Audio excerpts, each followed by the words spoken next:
Hello guys, welcome back to my new blog. આગળના બ્લોગમાં જોયું કે અમે એક ટ્રીપ ઉપર જવાના છીએ, તો એ ટ્રીપ ઉપર જવા માટે થોડાક આગળથી પ્લાનિંગ કરવા જરૂરી છે. મારે જે નવા વ્યુઅર્સ છે એ લોકોને કહેવું છે કે મારે એક વર્ષનો સન છે અને 5 વર્ષની બેબી છે, એને મૂકીને જવાના છે, તો મમ્મી અને ભાભીને રાખવા માટે આવ્યા છે. તો ગાઈઝ ફાઇનલી અમારી ટ્રીપ ચાલુ થઈ ગઈ છે અને હવે અમે જઈ રહ્યા છીએ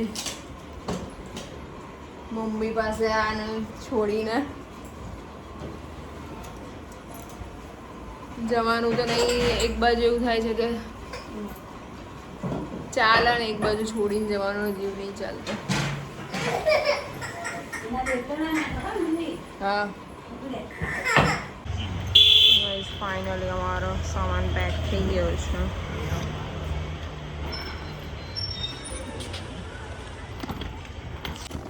તો ગાઈઝ, દિહાનને મૂકીને જવાનો રિગ્રેટ અહીંયાથી ઘરેથી જ ચાલુ થઈ ગયો હતો.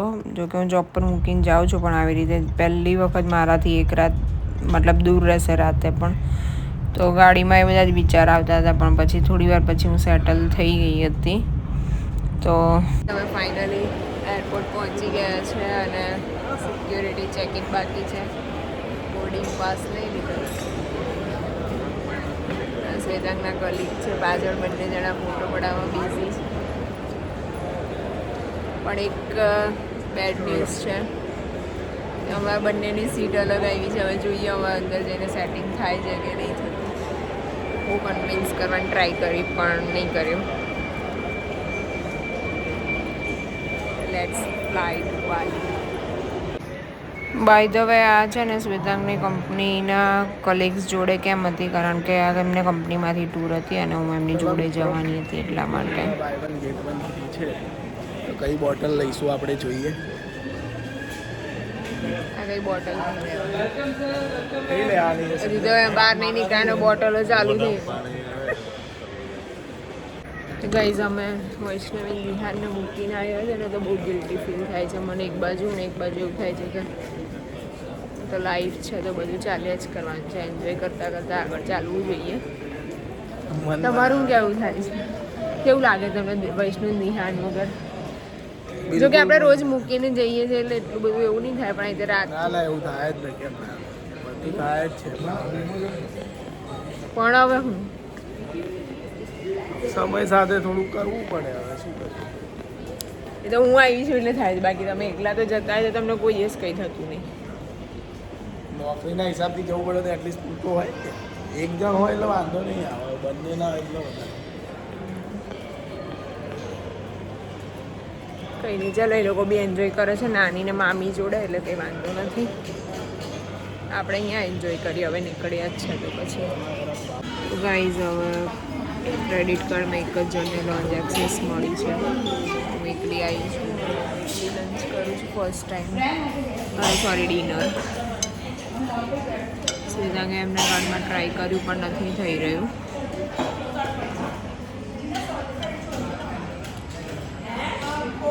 હવે આપણે એકલા જ ખાવું પડશે.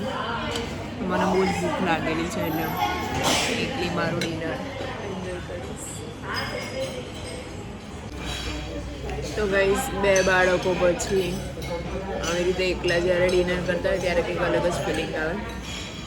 બહુ ટાઈમ પછી હું આવી રીતે એકલી, કોલેજ ટાઈમમાં આવી રીતે જતી હતી, ટાઈમ પછી આવી રીતે એકલી ડિનર કરું છું. એ બી ફ્રી થઈને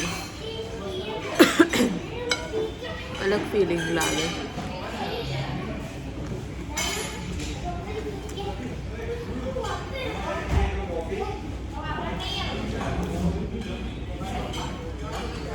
રાત્રિ ચાલે છે તો ફાસ્ટનું બી છે લોન્ચમાં, અદાણી લોન્ચમાં સાબુદાણાની ખીચડી મેં ટેસ્ટ કરવા માટે લીધી છે, સારી છે.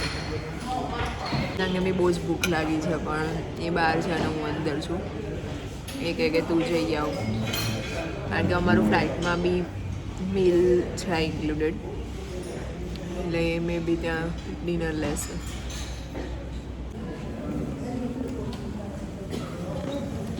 એક આજે કેટલા તોડી ગયા છે. ચલો ગાઈસ, ફાઇનલી અમે કોર્ન જઈ રહ્યા છીએ. બાલી કોલિંગ વાયા વિયેતનામ.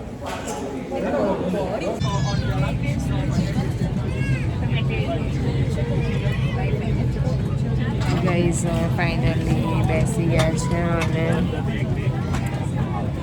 સીટિંગ જોઈ શકો છો તમે. વચ્ચે આટલો મોટો ગેપ આવી ગયો.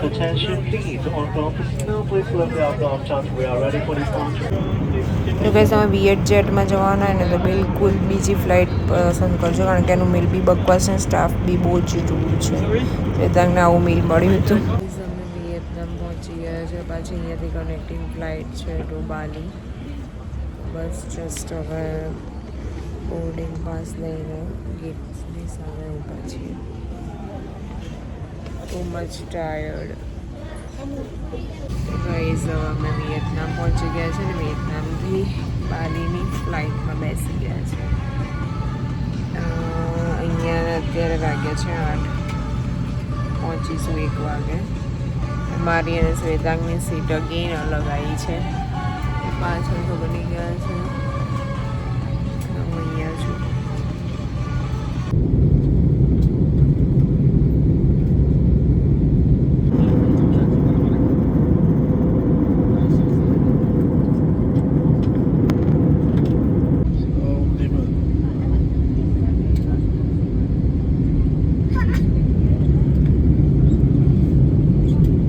અમારી સાથે એક પંગો થઈ ગયો. અમારો લગેજ છે ને એ અમારી કનેક્ટિંગ ફ્લાઇટ હતી તો એની સાથે નથી આવ્યો, એટલે હવે અમે એની વેઇટ કરી રહ્યા છે. નેક્સ્ટ ફ્લાઇટમાં આવશે એવું કહે છે.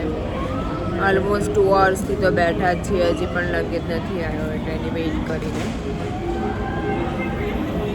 એટલે આવે એટલે પછી લઈને જઈએ.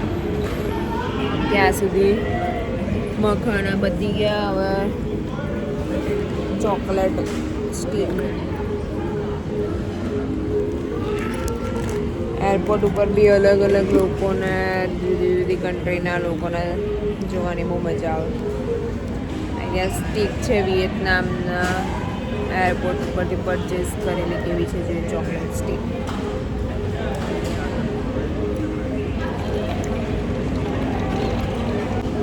મસ્ત છે, ક્રન્ચી ને ટેસ્ટી.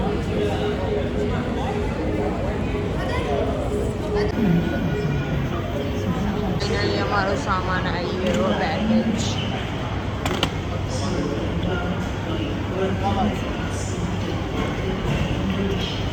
ફ્લાઇટ આ ગયા હતા 1 વાગ્યાના અમે અહીંયા એરપોર્ટ ઉપર આવ્યા છે અને 4 વાગે અમારો સામાન આવ્યો. આવું છે બાલીનું એરપોર્ટનું કામ. ટાઈમ લઈને જ આવજો જે બી આવે એ, નહીં તો રીતે ફાલતુમાં ટાઈમ વેસ્ટ થશે. તો ગાઈઝ અમે સામાનના લીધે બહુ જ હેરાન થયા હતા. જો તમે વિયેટ જેટ એરમાં ટ્રાવેલ કરવાનું જો વિચારતા હોય ને તો બિલકુલ બી નહીં જતા એમાં, કારણ કે એ લોકો છે ને કનેક્ટિંગ ફ્લાઇટ્સવાળાને તો બહુ જ હેરાન કરે. પ્લસ એમનો સ્ટાફ બી બહુ જ રૂડ હતો અને મિલમાં બી તમને કંઈ મજા નહીં આવે એવું આવશે. તો તમને મજા નહીં આવશે. એના કરતાં કે તમે છે ને બીજી કોઈ ફ્લાઇટ્સ પસંદ કરજો.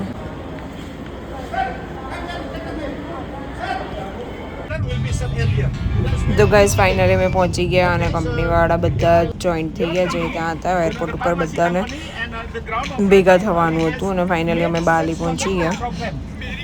હવે અમે જઈ રહ્યા છે લંચ કરવા માટે પહેલાં, કારણ કે ગઈકાલ રાતથી અહીંયા મતલબ ટ્રાવેલિંગ હતું, એટલે પહેલાં લંચ કરવાનું, પછી હોટલમાં ચેક ઇન કરવાનું છે. એટલે હવે અમે બધા જોડે જઈ રહ્યા છે. ટોટલ 94. આ દુબઈનો બાલીનો એરપોર્ટનો બહારનો લુક છે. હવે અમે લોકો જે ગ્રુપમાં હતા 94 પીપલ હતા, એટલે બધાને ત્યાં છે ને હોટલમાં રેસ્ટોરન્ટમાં લંચ કરાવીને પછી હોટલમાં ચેક ઇન કરવાનું હતું. અને આ બ્લોગમાં જો બધું ઇન્ક્લુડ કરીશ તો બહુ જ લાંબો થઈ જશે, એટલે આ બ્લોગ આપણે આજના દિવસના જે અમે પહોંચેલા એ દિવસ પૂરતો જ હું રાખીશ અને ડે વાઇઝ બ્લોગ મૂકીશ, તો તમને પણ જોવાની મજા આવશે. અહીંયા બાલીને થોડાક ગ્લિમ્સ છે કે એમને ત્યાં છે ને આવા મોટા મોટા સ્ટેચ્યુ, બહુ જ બ્યુટિફુલ સ્ટેચ્યુ બધા રસ્તામાં જોવા મળે છે. તમે જોઈ શકો છો કેટલું બ્યુટિફુલ છે. આજે આપણે મહાભારત હતું ને એનું છે, મહાભારતનો સીન છે. બહુ જ બ્યુટિફુલ. એના રોડ રસ્તા આ રીતના છે. ફાઇનલી 4:30-5 વાગે જમવા પહોંચ્યા છે. જમીને બી શેડ્યુલ એકદમ હેક્ટિક છે. અત્યારે હવે લંચ માટે જઈ રહ્યા છીએ. બાલીમાં હોટલમાં ખાવાનું છે.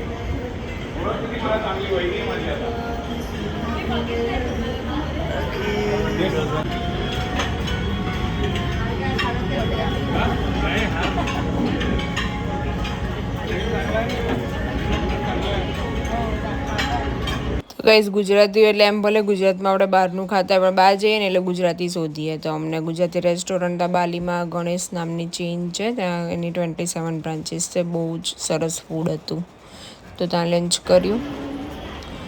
આ ત્યાંની લોકલ વસ્તુઓની ગ્લિમ્સ છે કે ત્યાં કેવું કેવું બધું મળે છે.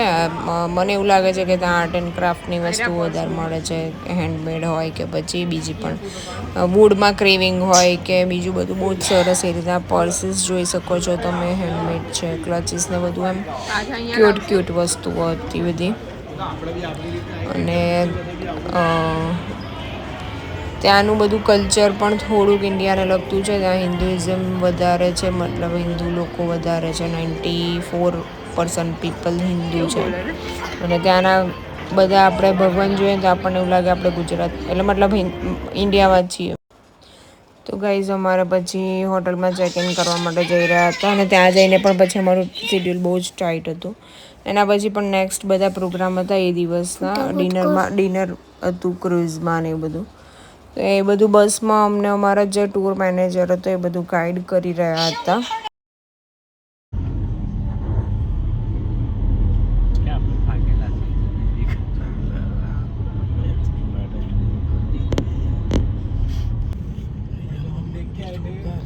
અહીંયા બધું જૂનું હોય ને, વર્ષો પહેલાંનું હોય તો અહીંયાનો કંઈક ઇતિહાસ તો હોય હિન્દુ આ તેનો.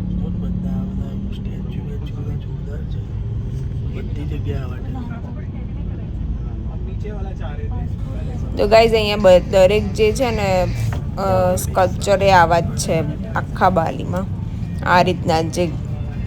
અને બહુ જ એન્શિયન્ટ મને લાગે છે કે આનું છે ને કંઈક તો હિસ્ટ્રી તો હશે જ. ગાઈઝ ચલો રૂમમાં એન્ટ્રી થઈ ગઈ. રૂમ બતાવું તમને. આ રીતનું લોબી છે, અહીંયાથી એન્ટ્રી છે. મારા રૂમ નંબર છે 229 મેરિયોટ.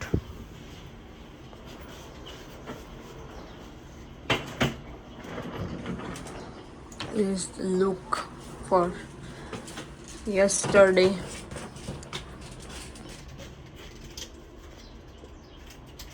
અહીંયા આવી રીતે ચા, કોફી અને વોટર. આ બાજુ છે આયર્ન કબોર્ડ, ફોન અને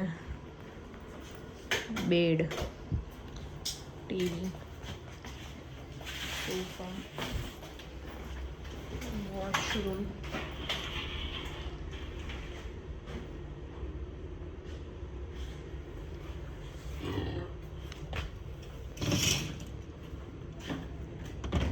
વ્યૂ સરસ છે.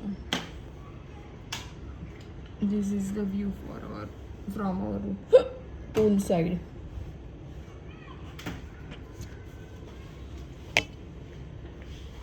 ચલો તો હવે ફ્રેશ થઈ જઈએ અને જલ્દી ભાગવાનું છે, કારણ કે પાછું જવાનું છે. અને એક બેડ ન્યૂઝ એ છે કે મારી એક બેગ મિસ થઈ ગઈ છે. મળશે કે નહીં આવે સીધા? મળશે જ. હું જઉં છું, બધાને વાત કરીએ શું કહે. દાવદીન ફ્રેશ થવું હોય તો થઈ જાય. હા ચલો. એક્ઝેક્ટ 6:30 નીકળવું પડે. ચલો ગાઈસ, તમે રેડી થઈ ગયા છે હવે ડિનર ક્રૂઝ માટે જઈ રહ્યા છીએ. ગોળામાં કંઈ પહેરવું નહીં તમારે લીધે. પહેલા હોય હવે કંઈ પહેરવું નહીં.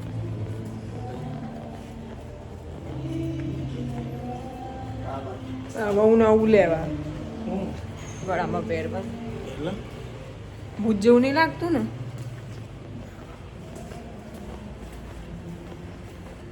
ચલો ગાઈસ, અમે બંને બ્લેક મેચિંગ કર્યું છે. બ્લોક રૂમ કર્યો ને બરાબર. The sunset time as well as the dinner cruise only. Alright, so are you ready? Enjoy the time. This is more like for party time on the cruise. and maybe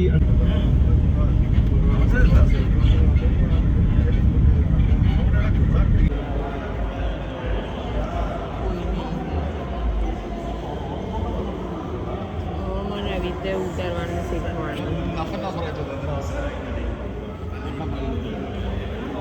Finally,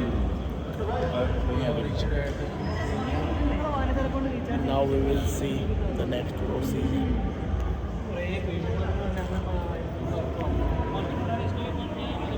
guys બધાને idea રીબીને આપી છે. આ બધું હાથ ઉપર નહીં, માથા ઉપર બાંધ. અત્યારે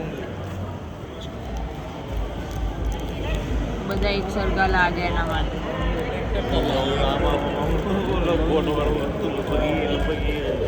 ફિલિંગ આવતી કે કેમ? ભાઈ આઈ ગયો બીચ પર એવું. ઘરની સામે જ છે એટલે એવું એમ. હા. પણ મેં એવું નહીં હા, હું તો બિલકુલ નહીં. મારે હર વખતે મારે જસ્ટિફાઈ કરવું પડે ભાઈ. મારા લીધે. હા યાર ગર્લ્સ તો ગાઈઝ હવે આ બ્લોગનો એન્ડ આપણે અહીંયા જ કરીએ, કારણ કે બહુ જ લાંબો થઈ જશે. બાકીનું બધું નેક્સ્ટ બ્લોગમાં બહુ જ મસ્ત મસ્ત બ્લોગ આવવાના છે. તો